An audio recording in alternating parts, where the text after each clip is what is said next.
Volodar Murzin menunjukkan kematangannya dalam permainan ending ketika berhadapan dengan pecatur kuat asal Cina, Yu Yangyi. Game ini terjadi pada kejuaraan dunia catur bias tahun 2024. Yu Yangyi yang memegang buah putih memulai dengan E4. Murzin menjawab dengan E5. Setelah kuda F3, kuda C6, gajah B5. Ini adalah pembukaan Ruy Lopez atau pembukaan Spanyol. Volodar Murzin bertahan dengan kuda F6, Berlin Defense, memberikan ancaman pada pion putih. Yu Yangyi memilih untuk rokade, membiarkan Murzin mengambil pion. Setelah itu, benteng ke petak E1, ancaman pada kuda dan juga memberikan shadowing pada raja hitam. Volodar Murzin menarik mundur kuda ke petak D6 untuk mengancam gajah, lalu kuda makan pion. Yu Yangyi punya ancaman Royal Discovery. Oleh karena itu, Volodar Murzin mengeluarkan gajah ke petak E7. Kemudian, gajah mundur ke petak F1 untuk menjaga pertahanan dan kuda makan kuda. Benteng makan kuda. Setelah itu, Murzin rokade. Yu Yangyi kemudian mendorong D4. Dengan demikian, gajah petak gelapnya bisa berkembang ke berbagai macam tempat. Dibalas dengan gajah F6 ancaman pada benteng, maka benteng mundur ke petak E1. Setelah itu, Murzin mengadu benteng. Yu Yangyi menolak mengambil benteng, dia terlebih dahulu mengembangkan kuda ke petak C3.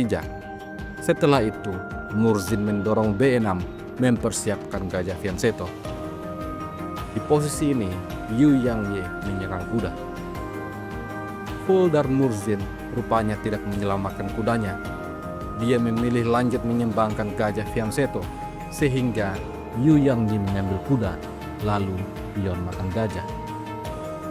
Sampai di posisi ini, Volodar Murzin punya pion susun di lajur D. Yu Yangyi selanjutnya mengembangkan menteri ke petak D2, mempersiapkan bentengnya untuk berkembang. Dibalas menteri C7, setelah itu kuda B5, ancaman pada pion dan juga menteri. Olehnya itu menteri C6. Di posisi ini, Yu Yangyi mencoba untuk menjebak Murzin. Dia memukul pion sambil menyerang menteri. Jika benteng makan kuda, maka benteng makan benteng. Skakmat akan terjadi. Tentu saja, pecatur di level elit tidak akan semudah itu tergoda. Murzin terlebih dahulu menukar benteng, lalu benteng makan benteng. Dan di posisi ini, lagi-lagi kuda ini tidak boleh dimakan karena ada ancaman backrang mate seperti yang telah kita lihat. Oleh karena itu, Volodar Murzin membawa menterinya ke petak A4, menyerang kuda dan juga mengancam pion-pion putih. Olehnya itu, kuda mundur, ancaman pada pion. Dibalas dengan gajah C6 mengancam kuda, lalu kuda makan pion. Murzin kemudian mengambil pion, menantang pertukaran menteri sekaligus mengancam kuda. Yu Yangyi terpaksa menukar menteri, lalu gajah makan menteri.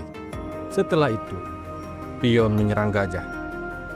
Gajah mundur, ancaman balik pada kuda, dan kuda lari, mengancam balik gajah.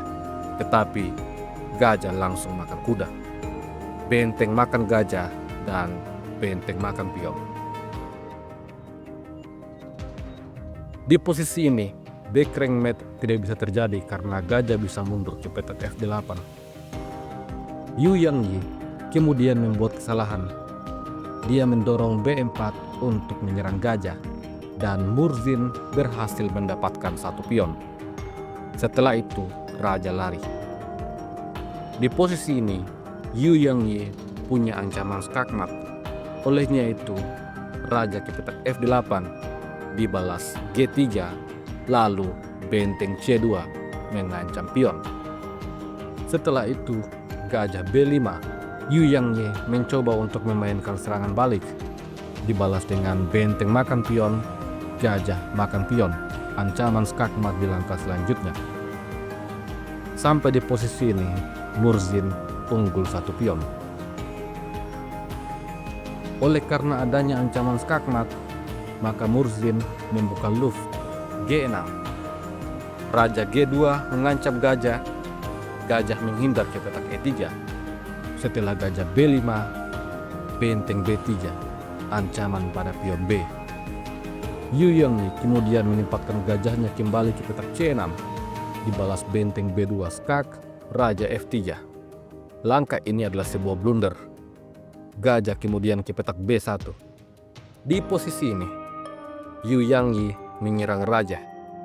Setelah raja ke petak G7, Yu Yangyi mendorong pion H, namun Murzin mendapatkan pion B. Sampai di posisi ini, Volodar Murzin telah unggul 2 pion. Meskipun ini gajah berbeda warna, akan tetapi analisa engine menunjukkan bahwa hitam jauh lebih unggul. Yu Yangyi mencoba untuk mencari serangan balik dengan benteng E7. Akan tetapi, gajah C5 ancaman pada benteng.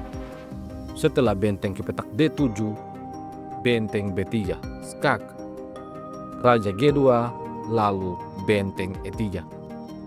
Murzin berencana untuk menukar benteng. Dalam tekanan waktu, Yu Yangyi menempatkan gajahnya di petak D5, berupaya untuk mendapatkan pion F. Akan tetapi, setelah benteng E7, Murzin memaksakan pertukaran benteng. Benteng makan benteng, gajah makan benteng. Setelah gajah C4, F5. Murzin mulai memanfaatkan keunggulan pion bebasnya. Yu Yangyi mencoba membawa rajanya ke petak H3, lalu H6. Dengan langkah ini, Volodar Murzin ingin pion-pionnya sesuai dengan warna gajahnya. Yu Yangyi selanjutnya mendorong G4, namun dibalas dengan F4, membiarkan pion bebas melaju. Yu Yangyi lanjut mendorong pion H5 dan dibalas dengan pion makan pion. Setelah pion makan pion, raja F6, raja G4, raja E5. Dan setelah gajah B5, gajah G5. Dengan demikian, Murzin punya 2 pion yang bebas dan siap untuk promosi. Yu Yangyi belum menyerah. Raja F3 coba dimainkan, tetapi raja D4, gajah A6, dan raja C5. Raja mengawal pion B. Setelah raja E4, B5, gajah C8, raja C4, gajah A6, dan raja B4. Setelah gajah C8, raja C3. Dan pion bebas pun tidak akan bisa untuk dihentikan. Putih harus mengorbankan gajahnya jika tidak ingin pion ini promosi. Akan tetapi, Murzin masih punya 2 pion lain. Sebuah game yang menunjukkan kematangan ending Volodar Murzin.